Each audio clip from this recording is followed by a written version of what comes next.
पावसाळ्यामध्ये घरात झुरळं, माशा आणि कीटकाचा त्रास वाढलाय का? मग हा सोपा DIY स्प्रे एकदा नक्की ट्राय करून बघा. नमस्कार मंडळी, पावसाळ्यामध्ये अनेकदा घरात झुरळं, माशा, इतर कीटकाचा त्रास खूप वाढतो. आज मी तुम्हाला घरच्या घरी अगदी सोप्या पद्धतीने हा DIY स्प्रे कसा बनवायचा ते दाखवणार आहे.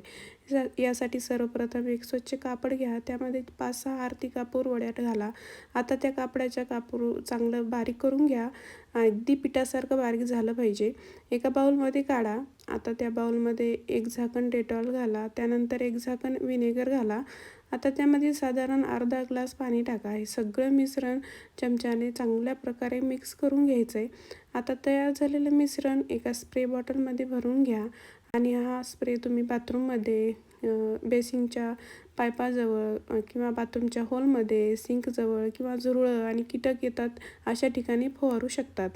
यामुळे दुर्गंधी कमी होण्यास मदत होऊ शकते आणि काही कीटक त्या जागेपासून दूर राहू शकतात. मात्र हा घरगुती उपाय आहे, खूप युजफुल आहे. नक्की एकदा ट्राय करून बघा. स्प्रे केल्यानंतर ती जागा काही वेळ कोरडी राहू द्या आणि रोज साचलेलं पाणी पुसून टाका. घरातील कचरा पेटी झाकून ठेवा आणि सिंकमध्ये अन्नाचे तुकडे रात्रभर ठेवू नका, त्यामुळे कीटक कमी आकर्षित होतील. व्हिडिओ आवडला असेल तर लाईक करा, कमेंटमध्ये मी ट्राय करणार असं नक्की लिहा आणि अशाच उपयोगी घरगुती टिप्ससाठी चॅनलला सबस्क्राईब करायला मात्र विसरू नका. भेटूया पुढच्या व्हिडिओमध्ये.